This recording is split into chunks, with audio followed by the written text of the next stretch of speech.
The first time I ever came to Haines, I was a young 20-year-old, and that was my first time filming in Alaska. And I would say like my first real big mountain trip.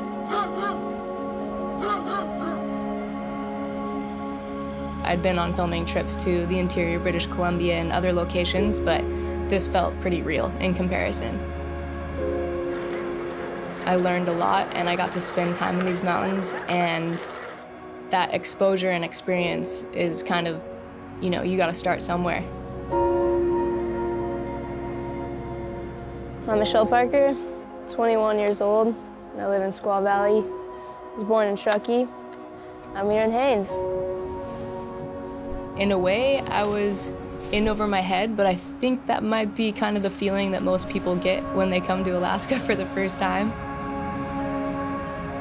I was, you know, looking to ride bigger lines and longer lines and all that, and then like come to Alaska and it's pretty intense. I didn't get one ski shot that I'm proud of to this day. I just said yes to the opportunities that came my way and took them and showed up and did my best, and that wasn't always amazing. I didn't come here every single year, but I learned every time I came. Now that we're here again, it's like, yeah, it's kind of surreal. You just remember yourself when you were 20 years old and had wide eyes, but to come back with a totally different mindset is really, really special.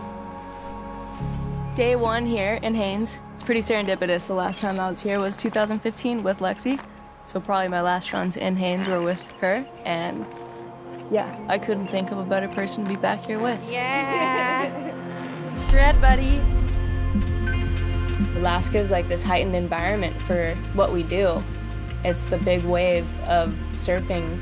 Not until you lift up in the helicopter and fly over that first ridge do you really get to see how powerful this place is. There's a lot of cornices, and there's a lot of cracks, and there's glaciers, and there's so many things out here that you have to be in tune with and pay attention to. You also see the snow quality down low is changing, and you've got a bunch of stuff that's not only slid out, but I see good snow up high there.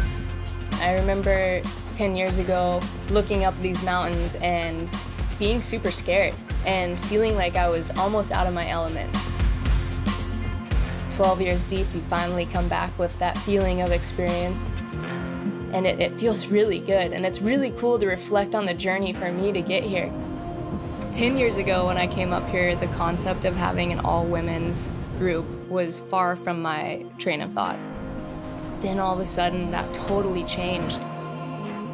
I was in the mountains with Tatum and Lex. It was really the first time that I felt like a huge growth in my self-confidence in the mountains.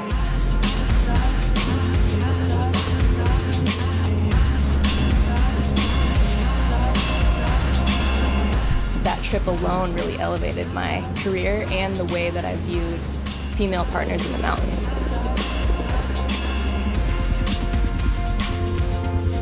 Your mindset in the mountains becomes more complete. You just show up with more confidence when you have those years of experience behind you.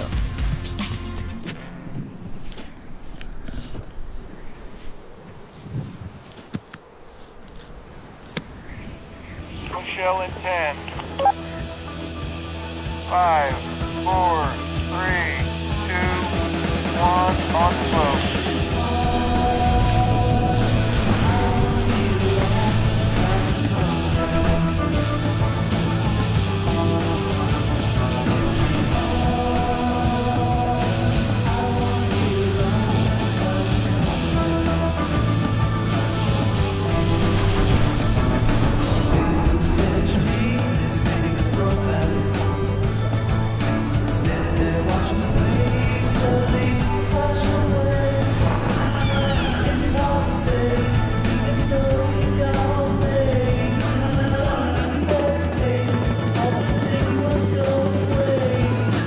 God, I can't believe we have this whole place to ourselves right now. I know, it's kind of special. This is very unusual. We've got the whole frickin' front nine, not a heli in sight.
I think this would probably be the last day of my trip.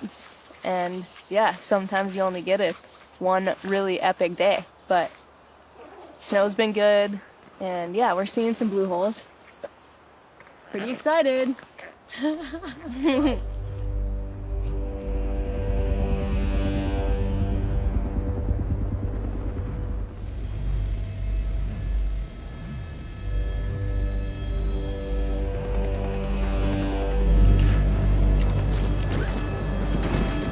We had some really incredible pilots with us this trip.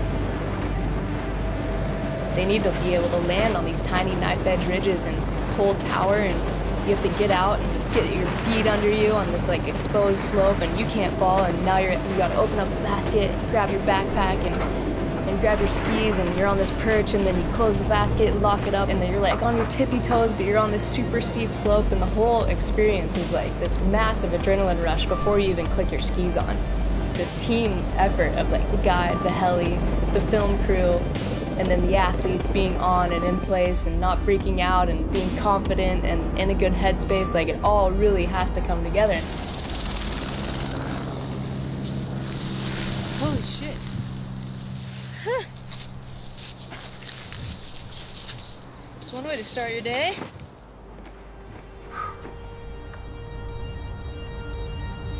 The moment the heli takes off after towing you in or landing you on top of your line, I always try to take a moment to appreciate that moment in between the chaos. You're in this incredibly remarkable location, and everywhere you look, it is absolutely beautiful. That's when I really start trying to be hyper present with what I'm about to do, and then I just visualize, and I close my eyes, and I breathe deeply, and I think about exactly what I'm gonna do, and I focus, and I visualize over and over and over again. And if I visualize myself crashing, I like push that aside. You just focus on what you're doing in that moment. Okay, Michelle, are you ready? Yes, I'm good to go. Okay, let's go, Michelle, on 10. Michelle, 5, 4, 3, 2, 1, dropping.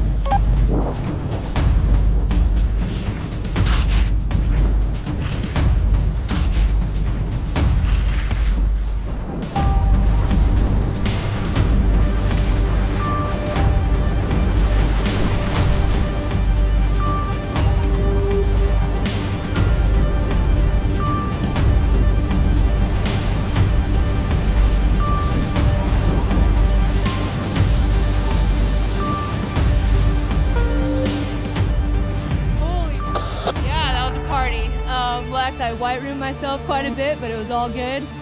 Snow is a little scratchy beneath it, but still totally edgeable and all time. 100%! Yeah, Lex. Let's get it.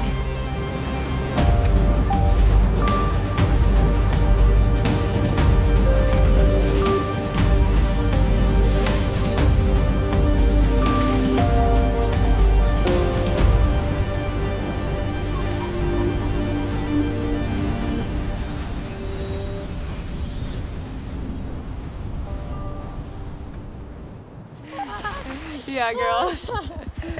Oh my God. Oh, look at those lines. Oh man, look at them. They're big. I guess it was when I was 21 and I came up to Alaska afterwards. JP gave me a bunch of photos and he printed one out, and it was of, I think it was like caffeine and triple shot. It was like somewhere right in this general area. And I had that photo on my wall for a really, really long time. Years later, I went back to revisit that area with Matchstick. It's a huge face. It's actually kind of typically bigger than what you would normally seek out in Alaska. I chose a line that I thought I could manage, but I was super nervous. And right before the exit, I went a little bit too far right and my tails got taken out. Lost a ski and I was swearing the whole time, and I was totally fine, but that's where I learned my lesson about slough management. That line on caffeine's been on my mind since that day. 3 miles, 2 off the Echo. 5 by 5, 2 off the Echo. Yeah, moving the crew over to Caffeine Ridge. Reggie mentioned Caffeine Ridge, which definitely rang a bell. I like it. It looks nice. It's just a question of can we land it? This line is like one of the bigger, more complicated lines that I've ever dropped into.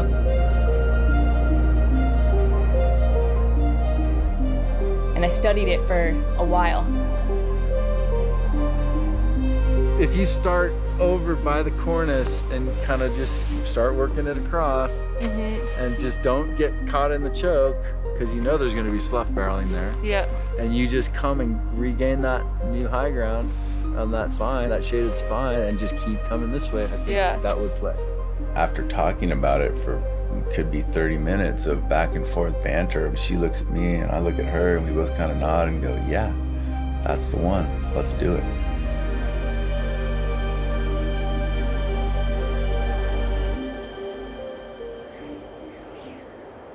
Drop in, stay on the right side, cross over to the left side, lose elevation, don't get in your slough, and there's an exit air, go fast.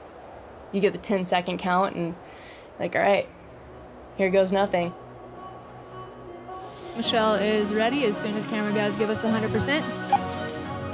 5, 4, 3, 2, 1.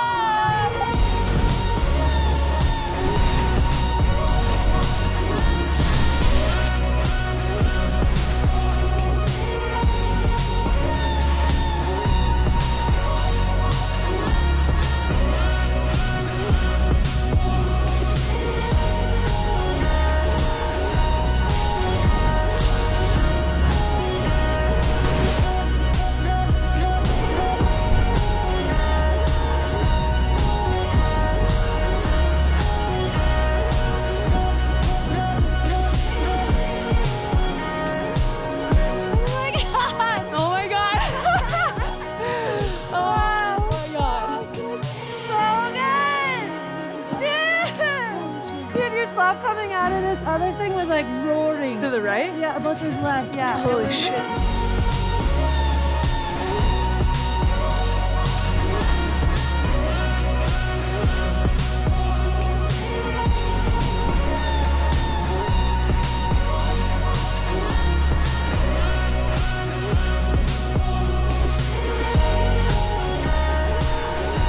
The 12 years of skiing here, the first thing that comes to mind is it feels different to be in that moment with 100% confidence. That feels really good. That feels like you're totally in control of what you're doing, and that's like the ultimate moment of presence. There's nothing that beats that.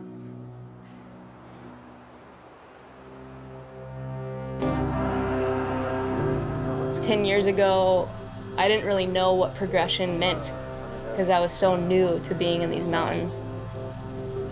I don't need it to be validated or to have other people witness it. It's a very personal thing for me. It's not about your ego. It's not about first ascents. It's not about claiming that you're the first person to be there or whatever that may be. It's typically about the people that I'm with. It's not a really competitive thing for me. It's like, it's my passion. It's my biggest passion in life, and no one or anything will ever take that away from me.